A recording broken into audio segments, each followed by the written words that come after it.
রাসূল সাল্লাল্লাহু আলাইহি ওয়াসাল্লাম বলেছেন, তোমার চেয়ে যে খারাপ অবস্থানে আছে তার দিকে তাকাও, যে ভালো আছে তার দিকে তাকিও না। হ্যাঁ, যে ভালো আছে তার মতো আপনি হওয়ার চেষ্টা করবেন। আপনার গোল থাকবে, I am not talking about the goals and plans, your plan and goal should be bigger and bigger. But আপনি ও খুব ধনী, ও খুব ভালো আছে এটা দেখে কষ্ট পাবেন না, কারণ আপনি খেয়াল করেন যে আপনার চেয়ে অনেক খারাপ অবস্থানে আছে অনেকে, ওর দিকে তাকালে দেখবেন যে আপনার আর খারাপ লাগতেছে না। শেখ সাদি রাহিমাহুল্লাহ, বিখ্যাত কবি, নাম শুনেছেন না? ওনার একবার পায়ে দেওয়ার মতো জুতা ছিল না। কি ছিল না? সবাই বলুন, কি ছিল না? তো উনি একবার রাস্তা দিয়ে হাঁটতেছেন, হঠাৎ দেখেন এক লোকের দুইটা পাই নাই। কি নাই? শুকর গুজার হলেন, চিৎকার করে বললেন আলহামদুলিল্লাহ, যে আল্লাহ অনেক ভালো আছি, আমার জুতা নাই এজন্য মন খারাপ, ওর তো পাই নাই। হ্যাঁ, এজন্য বেঁচে যে আছি এজন্যই আলহামদুলিল্লাহ। লা ইন শাকারতুম লা আযীদান্নাকুম ওয়া লা ইন কাফারতুম ইন্না আযাবি লাশাদীদ। আল্লাহ বলেন, যদি শুকরিয়া করো, শুকরগুজার হও, আমি আল্লাহ নিয়ামত বাড়িয়ে দেব। যদি নাশুকরি করো, জেনে রাখো আমার শাস্তি কঠিন। তাহলে বেঁচে যে আছি এজন্যই কি পড়া উচিত? জাহাঙ্গীরনগর বিশ্ববিদ্যালয়, আওয়াজ করেন, বেঁচে যে আছি এজন্য কি পড়বো?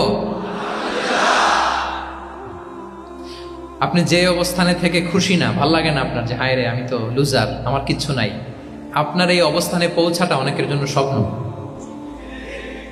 মানে যেটা পেয়ে আপনি হ্যাপি না, অতটুকু হইতে পারাটা অনেকের কি স্বপ্ন। আপনাকে যদি জিজ্ঞেস করি, ভাই কি চান, কি লাগবে বলেন, কি চান?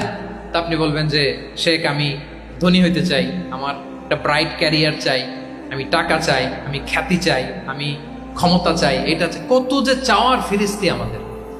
আপনি একটু একটা ক্যান্সার হসপিটালে জানতো, ক্যান্সারের 3rd স্টেজে চলে আসছে, ধুকে ধুকে লাস্ট স্টেজে চলে আসছে। আপনার তো অনেক কিছু চাই, আপনি ওকে একটু জিজ্ঞেস করেন যে ভাই আপনি কি চান? ও টাকা চায় না? ক্যান্সারের রোগী টাকা চাবে, খ্যাতি চাবে, ব্রাইট ক্যারিয়ার চায়, সে কি চায় বলেন তো একটু? সে একটু বাঁচতে চায়। যে ভাই তুমি কি চাও? বলবে আমি কিছু চাই না, একটু বাঁচতে চাই।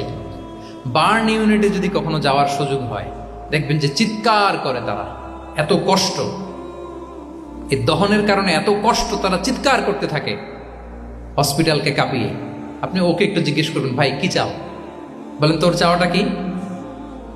ও শুধু বাঁচতে চায়, কিন্তু ওই বেঁচে থাকা নিয়ে তো আমাদের কোনো ফিলিংসই নাই। আমরা যে বেঁচে আছি এটা যে শুকরগুজার হওয়ার অনেক বড় একটা কারণ, আমরা এরকম করে ভাবিই না।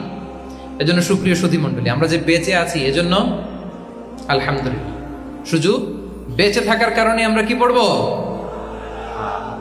তাহলে গ্রেটফুলনেস, আপনি যদি ইসলামিক লাইফস্টাইলে নিজেকে অভ্যস্ত করতে চান, আপনার যেমনি অপটিমিস্টিক হইতে হবে, এট দ্য সেম টাইম আপনাকে কি হইতে হবে? গ্রেটফুল হইতে হবে।